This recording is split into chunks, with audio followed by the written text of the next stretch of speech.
안녕하세요. 만나서 반갑습니다. 자, 대기오염 이어서 보도록 하겠습니다. 자, 이번에는 이제 대기오염 사건 및 현상에 대한 내용을 한번 살펴보도록 할게요. 자, 제일 먼저 나온 게 이제 그 LA 스모그거든요. LA 스모그. LA 스모그는 말 그대로 LA에서 나는 겁니다. 여기 원인이 뭐냐면 이게 자동차예요. 자동차에서 나오는 오염 물질이 이 광학적인 어떤 반응을 통해서, 자, 이러려면은 자외선이 강해야 되겠죠? 자, 그럼 이 자외선이 강하려면은 한낮이어야 되겠고, 겨울과 여름 중에서는 여름일 거예요. 그래서 한여름에 엄청 뜨거운 낮에 자동차 때문에 일어난 오염 현상이 대표적인 게 LA 스모그가 있습니다. 자, 그래서 이 광학 반응에 의한 그런 내용으로 이제 발생을 한다. 이 얘기고. 자, 아까 낮이었죠? 여름이었어요. 한 21도씨 이상. 그리고 습도가 70% 이하일 때 잘 발생한다 이거죠. 여름. 자, 주 오염이 이제 자동차고 온도가 이렇게 되기 때문에 낮에, 자, 침강성 역전 형태를 나타낸다 이 얘기인데, 이건 뭐냐면, 자, 우리가 일반적으로 이제 뭐 뒤에서 이제 사실 대기 안정도 이런 부분에서 나오겠지만, 일반적으로는 우리가 이런 형태입니다. 이 고도에 따라서 이렇게 온도가 내려가요. 이게 이제 고도고 여기가 온도가 되겠죠. 온도가 점점 감소한단 말이에요. 그러면서 이제 이렇게 순환이 일어나는데, 이게 그 이제 해가 떨어지잖아요. 그러니까 새벽에. 그러면은 한낮에 엄청 뜨거웠던 이 땅, 이 표면, 지표면 부분에 더 빨리 냉각이 옵니다. 그래서 이 저녁이 되면은 여기 꺾인 부분이 이렇게 돼요. 이런 식으로. 이렇게. 그러다가 이게 점점 이제 2층이 커지는 거거든요. 그래서 해가 뜨면 또 어떻게 되냐면, 이게 땅부터 뜨거워져요. 그래서 요 부분이 뜨거워지고, 그 다음에 아직 이 층이 해결이 안 된 거예요. 이렇게. 그리고 다시 이렇게 됩니다. 여기에서, 여기 상태 있죠? 여기 상태? 요 부분을 우리가 뭐라고 하냐면은, 침강성 역전이다. 이렇게 이야기를 합니다. 한낮에 보통 일어나요. 이 부분. 그래서 이런 형태의 역전 현상이 일어나는 그런 형태의 스모그가 되겠고, 자, 런던 스모그 있어요. 런던 스모그. 얘는 아까 방금 말씀드린 것처럼 이 해가 지고 나서 해가 뜨기 직전까지 보통은 이제 뭐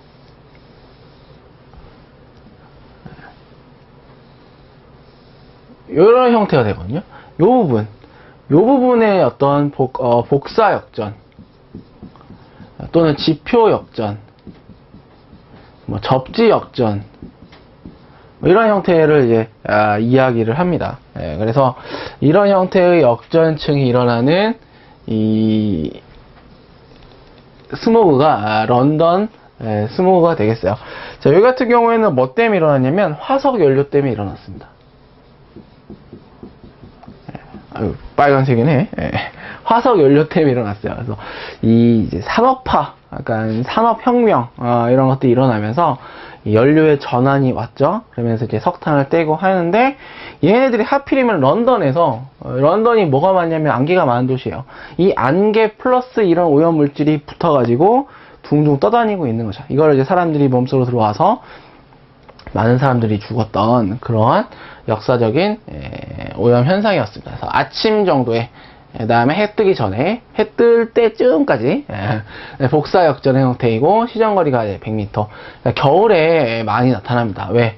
겨울이 추우니까 계속 연료를 많이 쓰겠죠. 자, 그래서 여러분들 시험을 준비하기 위해서 요 내용 꼭 기억하셔야 돼요. 런던 스모그와 LA 스모그를 비교하는 표가 있습니다. 그래서 요 내용을 좀 잘 기억을 하셨으면 좋겠고요. 온도의 차이가 있죠. 그래서 여기가 겨울이 되겠고, 여기가 여름이 됩니다. 그렇죠? 자, 그 다음에 요거 같은 게 뭐 이른 아침이라고 했는데 1몰에서부터 뭐 새벽, 저녁 이때고요. 한낮이에요. 습도도 높고 얘는 낮은 그런 편이 되겠습니다. 스모그라고 하는데 얘는 안개 플러스 매연, 이렇게 보시면 되겠습니다. 자, 기온 역전, 무풍 상태, 요 말이 또 나옵니다.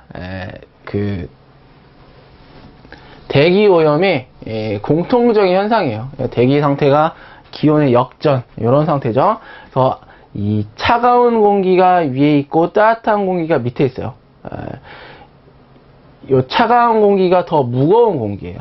따뜻한 공기가 굉장히 가벼운 공기입니다. 그래서 이렇게 되어 있는 이 구간을 갖다가 우리가 역전이 일어났다 이렇게 이야기를 합니다. 다시 이 부분이 역전이 일어났다 이 얘기고요. 따뜻한 공기는 가볍고 차가운 공기는 무겁다 이렇게 보시면 되겠습니다. 자, 침광성 역전 같은 경우에도 이 부분이 역전이 지금 일어난 거죠.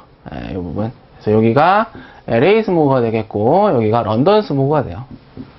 이런 런턴이죠. 그래서 이렇게 구분을 잘 하셔서 정리를 하시길 바랍니다.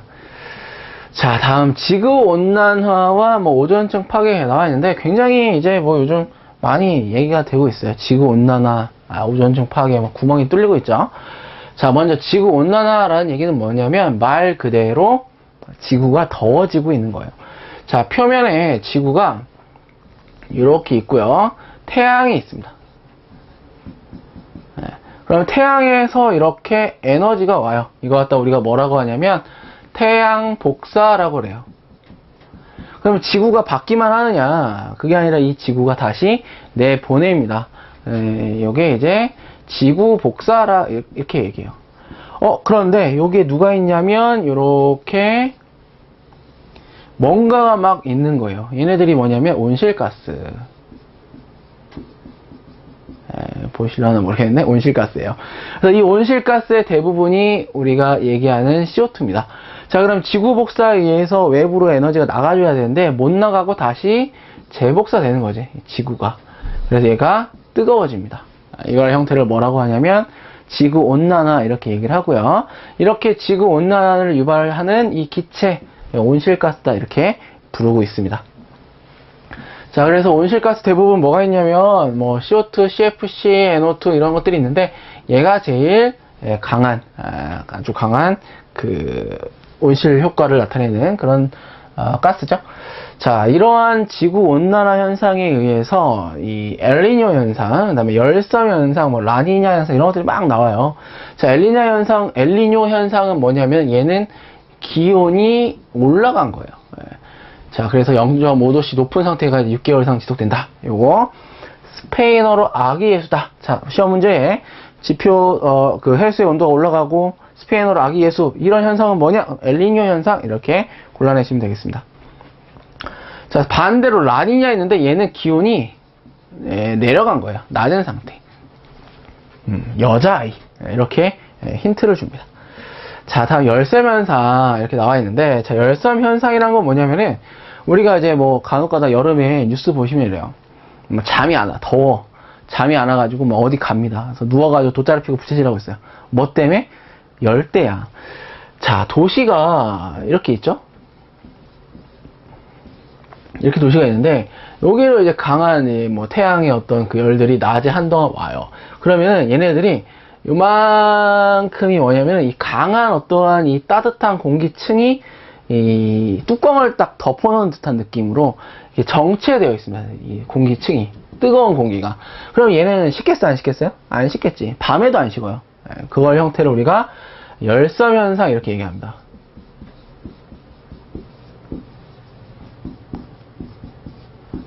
왜 그러냐면 여기가 다 아스팔트, 콘크리트, 건물 이런 것들이거든요. 얘네들은 열을 머금고 내보내질 잘 않는 흙이랑 나무가 없기 때문에 이런 형태가 생기는 그런 현상이 된다. 자, 그래서 대기 오염으로 도시 지역이 뜨거워지는 그런 현상이고 지붕을 만드는 거죠. 바람이 없고 맑은 날일수록 심하다라는 겁니다.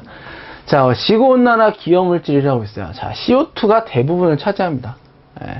CO2가 약 한 54% 정도 이렇게 되겠고, 나머지는 이제 조금씩 다 영향을 미치죠.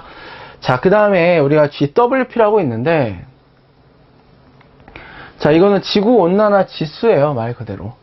그래서 이산화탄소를 기준으로 해서, 여기 이산화탄소를 기준으로 해서 얼마나 온난화 효과를 나타내는가 이겁니다. 얘가 1이다 이거지.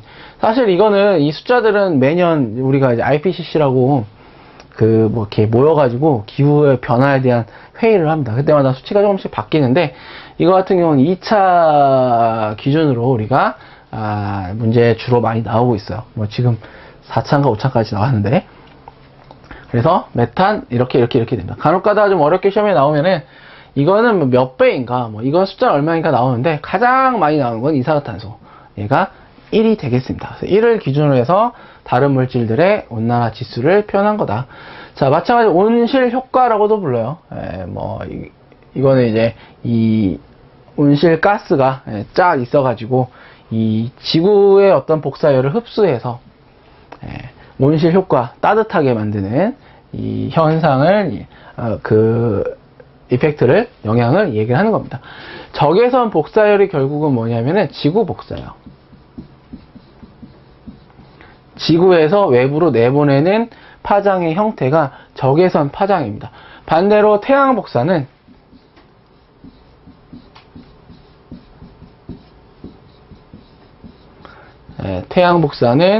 적외선이 아니라 자외선 영역이에요. 그래서 얘는 이제 뭐 파장의 어떤 길이나 특성들이 좀 다른데, 이렇게 되겠습니다. 그래서 지구 온실가스로 이제 되어 있는 게 이렇게 CO2, CFC, N2O, 메탄, 육불화황 이런 것들이 이제 나와 있죠.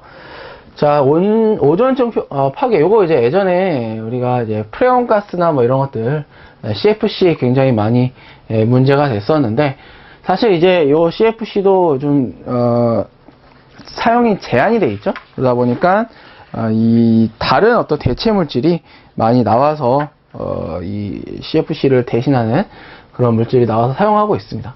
N2O라든지 CFC, 할론, 산화탄소 이런 것들이 이제 오존층을 파괴하는 물질이고, 자, 오존층이라는 거는 우리의 어떤 그 성층권에 있는 하나의 층이에요. 이 오존이 여기 있으면 괜찮은데, 이 사람들 근처에 있잖아요? 얘는 안 돼. 위에 있는 건 괜찮고. 이런 특성이 있습니다. 얘는 뭐 하냐? 자외선을 차단해줘요. 태양으로부터 오는 자외선을 차단해서 여기에 구멍이 뚫리면 자외선이 그대로 오겠죠? 그러면 사람이 피부에 암이 생긴다든지 피부병이 생긴다든지 이렇게 되겠습니다. 또 이 대륙권 쪽에서 우리가 살고 있는 이쪽 공기 라인에서 오존이 많이 늘어나게 되면은 또 광학 반응 이런 것들이 많아질 수 있게 되겠습니다. 자, 그래서 보시면 성층권의 오존층이 25에서 30km 정도의 이 오존층이 굉장히 많은데, 이 자외선을 흡수하는 그런 역할을 합니다. 그래서 대륙권에 열 평형 들어오고 나가고 이런 것들을 좀 잘 유지했었던 건데, 얘가 이제 이런 물질 때문에 파괴가 되는 거죠. 특히 극지방에서 많이 이 파괴가 됐어요. 그래서 남극 쪽, 그래서 극지방이 조금 더 두꺼웠는데 이게 좀 얇아지고 있습니다. 자, 그리고 이제 돕슨이라는 개념이 있습니다. 적도가 400이고 이제 적도가 200의 극이 400인데, 이렇게 지구가 있으면 오존층은 어디가 더 두껍냐면 이 극지방이 더 두꺼워요. 이런 식으로 생겼어요. 그냥 극단적으로 그리면.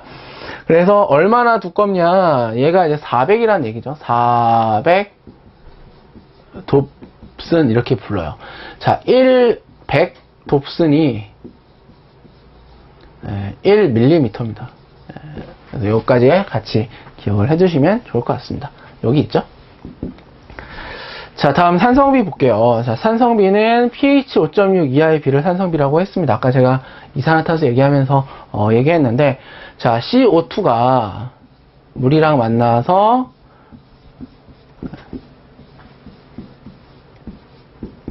이렇게 돼요.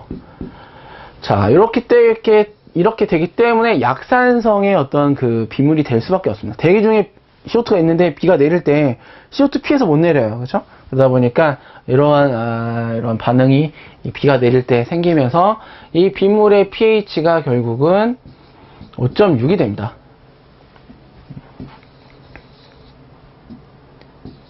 5.6 이렇게 5.6이 되는데, 이거보다 낮은 비는 산성비다 이렇게 얘기를 하고요. 가장 많이 영향을 주는 것들이 이렇게 되어 있습니다. 그래서 산성비 요즘은 뭐 안 나오죠. 이게 황산화물, 가장 큰 영향을 주는 게 이제 황산화물인데, 얘가 잘 안 나와요. 탈황해서 기술이 좋아져 가지고. 자, 다음 대기오염 사건의 어떤 특징을 한번 비교한 내용이 나와 있습니다. 보시면 이제 미즈 계곡 사건, 뭐 불소에 대한 거, 아온산가스, 요코하마, 그다음에 도노라, 포자리카 폭발 사건 이렇게 있는데, 얘가 이제 황화수 누출 사건이고요. MIC라고 해서 메틸 이소시아네이트 누출된 사건입니다. 그래서 이 사건은 어떤 물질이 누출되었느냐, 뭐 이렇게도 시험에 출제가 될 수가 있게 되겠습니다. 자, 그 다음에 어느 물질이 어느 공정에서 나오느냐, 이것도 시험에 나와요. 사실 뭐 얼마나 이게 뭐 의미가 있을지는 잘 모르겠지만, 자, 앞에서 제가 뭐 물질들 설명하면서 나온 것도 있는데, 아황산 같은 경우에는 이제 뭐 재련소라든지 황화수소, 뭐 석탄, 가스, 질소산화물, 내연 비료, 이황화탄소, 비스코스 섬유, 요건 좀 이제 좀 나오고 있는 편입니다. 그래서 이게 나일론이라고 우리가 알고 있어요. 그렇죠? 나일론 같은 거 이야기를 하고 있고, 나 벤젠, 뭐 폴로멘, 석유, 납, 건전지, 그렇죠? 수온 온도계 계측기, 농약, 알루미늄 공업, 이것도 좀 잘 보시고, 그다음에 자동차에서는 낙스라고 하는데 질소산화물, 일산화탄소, HC 이런 것들이 많이 나오게 되겠습니다. 자, 이렇게 나오면은 얼마나 나오는지를 좀 산정하는 그런 문제가 출제가 될 수 있어요. 뭐냐면 유량을 구해라, 이런 문제입니다. 얼마만큼의 오염물질이 나오느냐. 네, 결국은 이거죠.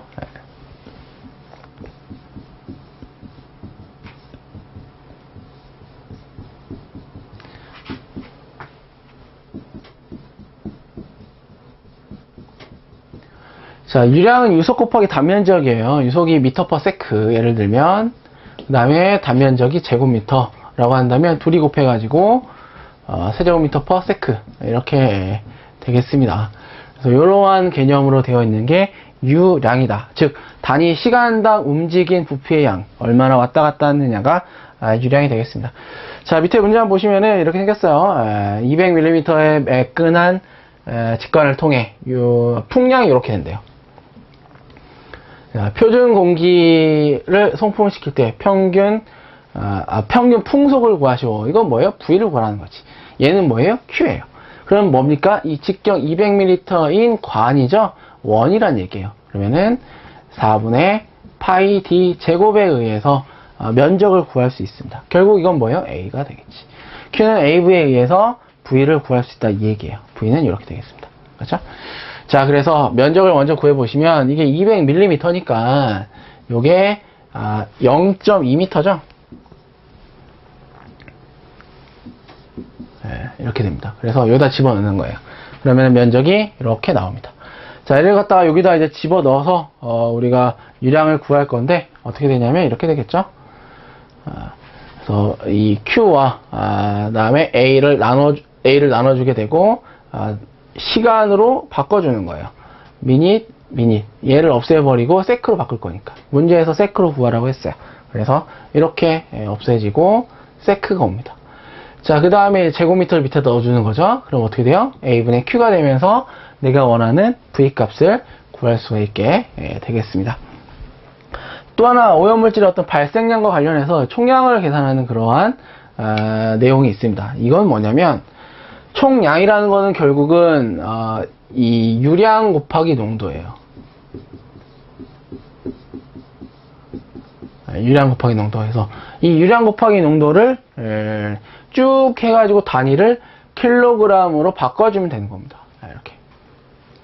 어떻게 하냐? 이렇게 됩니다. 자, 배출가스 양이 50세제곱미터/아워이고 그 다음에 농도가 470ppm 이렇게 되는데 하루에 발생된 SO2의 양을 킬로그램으로 구하시오.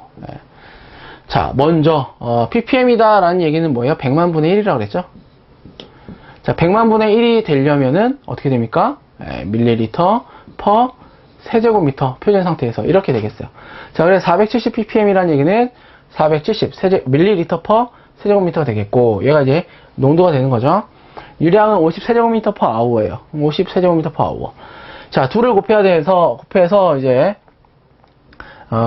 킬로그램 퍼 데이로 바꿔줄 건데, 먼저 얘가 아워니까 얘를 데이로 바꿔줄 겁니다. 밑에 위에니까 얘 써놓고 데이를 밑에 써줍니다. 얘랑은 이렇게 되겠지. 그렇죠? 이 관계. 그 다음에 밀리리터, 세제곱미터 뭐 없어질 거고, 그렇죠? 그 다음에 밀리리터와 밀리리터 관계에 의해서 얘를 리터로 바꿔요. 자, 이게 뭐였어요? SO2였어요. SO2. 자, 요거는 분자량이 얼마냐면 64g입니다. 자, 얘는 1몰이라고 그랬죠? 그리고 얘는 뭐랑 똑같아요? 22.4리터랑 똑같아요. 어디에서? 0도씨 1기압에서. 지금 여기까지의 상태가 어떤 상태냐면은 표준 상태입니다. 표준 상태. 그러면 22.4리터와 g과의 관계를 이용해서 1몰은 똑같으니까 얘랑도 같을 거 아니에요. 그쵸?